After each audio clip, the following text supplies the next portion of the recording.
on the 3rd of November 2024 at around 11 o'clock on a Sunday morning. The South African Police Service received a phone call about a shooting which had just taken place at the Garden Route Mall, located in George, the second biggest city in the Western Cape province. The caller informed the police that a white man, who appeared to be in his late 50s, had been shot and killed by two individuals as he was walking towards his bakkie in the parking lot of the mall. The caller further told the police that the two hitmen were driving a white VW Polo and they fled the scene as soon as they fired a hail of bullets at the old man. When the South African Police Service arrived at the scene of the incident, they saw a body which was covered in a space blanket, laying face flat in a pool of blood, next to a blue bakkie at the mall's parking lot. When police removed the space blanket to see who it was, they identified the individual as 57-year-old Cape Town businessman Mark Lifman. He had at least 5 gunshot wounds to his stomach, chest and head. CCTV footage of the incident shows Lifman a few minutes before he was assassinated, leaving the Garden Route Mall. According to reports, he had allegedly received a phone call earlier that day to go to the mall, where he arrived without his bodyguards. A local, who is an employee at the mall, came out and said that Lifman was well known in the area. He frequented the nearby Fancourt Golf Estate, along with his security detail, where he usually played a round of golf. As Lifman was heading back to his car, which was a blue Ford Raptor parked right in front of the mall's entrance, a hail of bullets were fired at him by two individuals who were inside a white VW Polo parked a few meters away from him. Lifman was shot at least 5 times, and he died instantly on the scene. After the shooting, the hitman fled the scene in their vehicle. At around 12:20 p.m., a little over an hour after the shooting, the hitman's white VW Polo was captured by another CCTV camera driving into a field and parking the car in an empty, secluded area.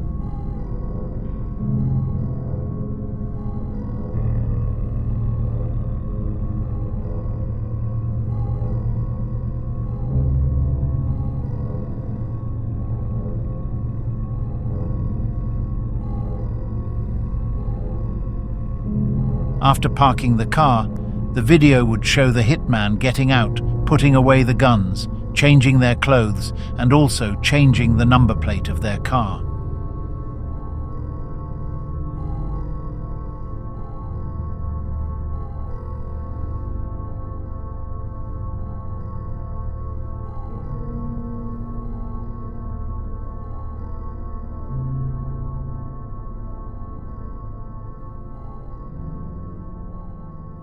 This wouldn't help, though, because minutes later, with the assistance of law enforcement, security firms and crime watch organizations, the Western Cape Police would track down and arrest these men. The pair, Johannes Hendrik Jacob, aged 53, and Gert Johannes Bezuidenhout, aged 37, were questioned and then arrested by police near the town of Uniondale, which is located about an hour away from where the shooting took place.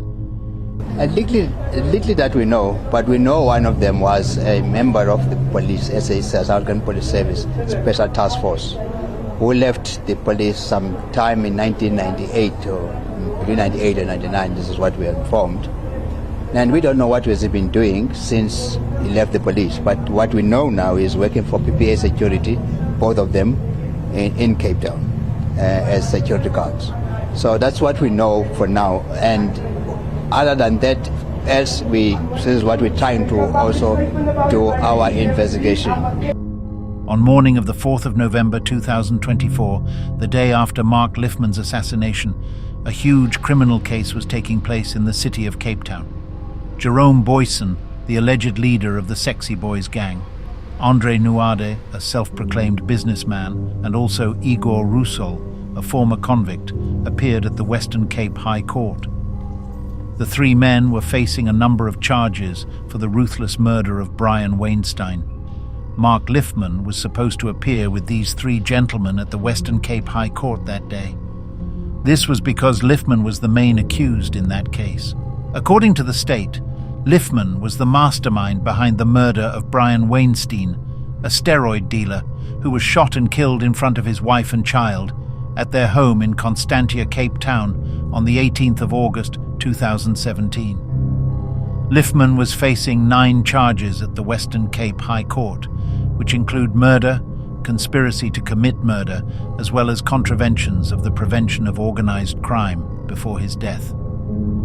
He was arrested on the 22nd of December 2020 after he handed himself over to Cape Town police after a warrant of arrest was issued for him. At the time of his death, he was out on bail. During the Weinstein murder trial on the 4th of November, the state announced that they will continue with the prosecution of Jerome Boyson and the rest of the remaining accused. The state further said that they will not stop prosecution or withdraw charges against any of the remaining accused. On the 5th of November 2024, 2 days after the assassination of Mark Lifman, the 2 suspects, Johannes Jacobs and Gert Bezuidenhout, appeared at the George Magistrates Court. As they stepped out of the holding cells, they were escorted to the dock by heavily armed police officers. The 2 men were subsequently charged with the premeditated murder of Mark Lifman. The 2 hitmen asked the court to be held in solitary confinement until their bail hearing on the 13th of November. However, the magistrate declined the request. According to the Western Cape Police Commissioner, Bezuidenhout and Jacobs worked for a Cape Town company called Professional Protection Alternatives, or PPA. PPA is a security firm which provides protection and bodyguards for wealthy businessmen and nightclubs in the Western Cape. PPA was involved in a scandal in 2018 after it controversially ejected beachgoers from Clifton Beach, and members of the security company were accused of assault. In an announcement at the time, Lifman said that he was the director of PPA and that it had been his idea. According to the PPA's operations manager, Colin Adams, Jacobs and Bezuidenhout were not employees of PPA. He said that they were both just employed as independent contractors. He further said that, over the past 2 years, Jacobs has rendered ad hoc training services, predominantly for riot and crowd management, to PPA as an independent contractor. He said that Jacobs renders such training services to other companies as well. He also said that Bezuidenhout is not employed by PPA, but renders security services as an independent contractor as well. Adams denies that PPA had any role in Lifman's murder and said that Lifman had no links to the company. According to the police, more arrests of the people who are suspected to be behind Lifman's murder are expected to be made in the coming months.